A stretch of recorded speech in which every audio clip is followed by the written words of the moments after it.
ক্যাম্পাসে ছাত্রছাত্রীদের জন্য প্রোভাইড করা হচ্ছে হস্টেল ফ্যাসিলিটিসও।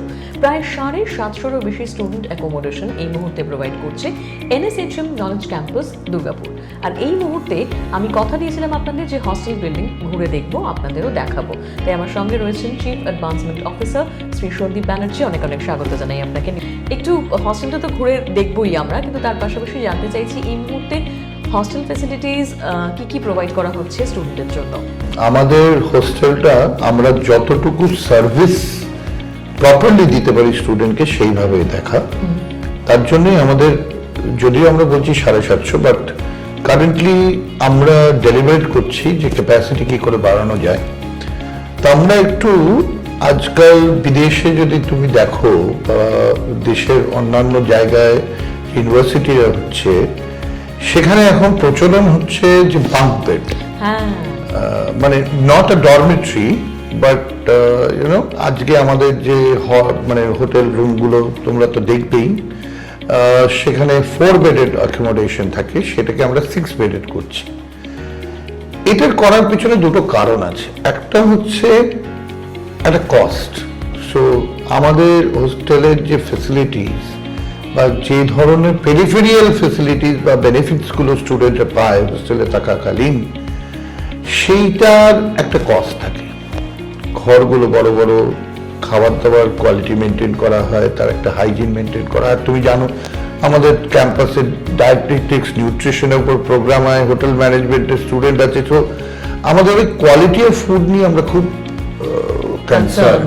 স্টুডেন্ট, আর যে কোনো হোস্টেলে একটা স্টুডেন্ট যখন থাকছে, তার শরীর স্বাস্থ্যর মূল কারণ, ভালো থাকার মূল কারণ হচ্ছে ক্যান্টিন।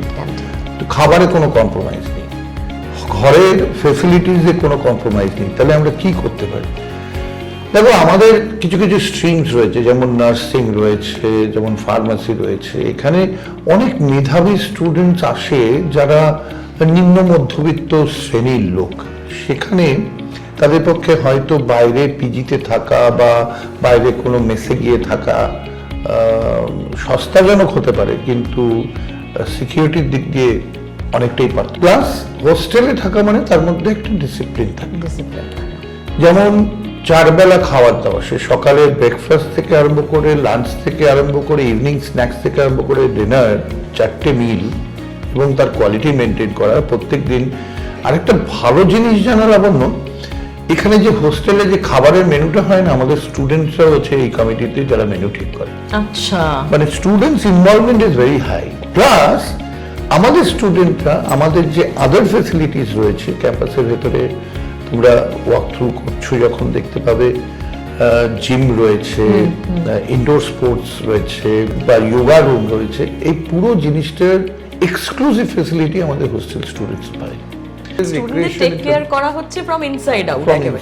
মানে আমাদের এখানে যিনি আমাদের হোস্টেল হেড করছেন বা যারা সিনিয়র পিপল রয়েছেন, তারা অ্যাকচুয়ালি আমাদের ছেলে মেয়েদের বাবা মায়ের মতনই ট্রিটমেন্টটা করা হয়, এবং সব রকম। সেখানে বকাও যেমন খায়, ইন্ডিয়ার খেলা দেখছে, একসাথে বসে দেখছে। আমাদের কমন রুমে বড় বড় টেলিভিশন লাগানো আছে ওয়াইফাইয়ের উপর ভিত্তি করে। তো হোস্টেলে সেই ফেসিলিটিসগুলো দেওয়া রয়েছে, যেখানে স্টুডেন্টরা বসে খেলা দেখছে, একসাথে গল্পগুজব করছে, কেউ ইনডোর ক্যারাম খেলছে, চেস খেলছে। তো একটা পরিবারের মতন আমরা এই জিনিসটাকে সৃষ্টি করেছি। আর 6 জন আর 4 জনের কনসেপ্টটা হচ্ছে, আজকালকার দিনে পড়াশোনা কিন্তু রিসার্চ কেন্দ্রিক। এই রিসার্চ কেন্দ্রিকে গ্রুপ স্টাডিজ খুব ইম্পর্টেন্ট। একটা ঘরের মধ্যে একটা বিসিএ স্টুডেন্টও যেমন আছে, একটা বিবিএ স্টুডেন্টও রয়েছে, একটা ইঞ্জিনিয়ারিং স্টুডেন্টও রয়েছে। এই যে মাল্টি ডিসিপ্লিনারি কালচার, তাতে কি ডেভেলপমেন্ট হচ্ছে, কি ফ্যাসিলিটিস পাচ্ছে।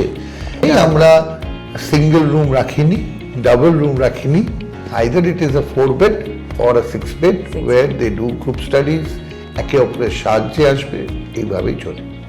এবং সব মিলিয়ে একটা ইউনিটি গড়ে তোলারও ভীষণ মানে মানসিকতা তৈরি হয়। যে হস্টেলে যদি মানে র্যাগিং হয়, তাহলে তার জন্য কোনো বিশেষ ব্যবস্থা আছে কিনা? এই অ্যান্টি র্যাগিং এ একটা কমিটি থাকে। কোনো রকম ইনসিডেন্ট যদি এরকম ঘটে, তখন ওই কমিটি টেক্স দি ডিসিশন।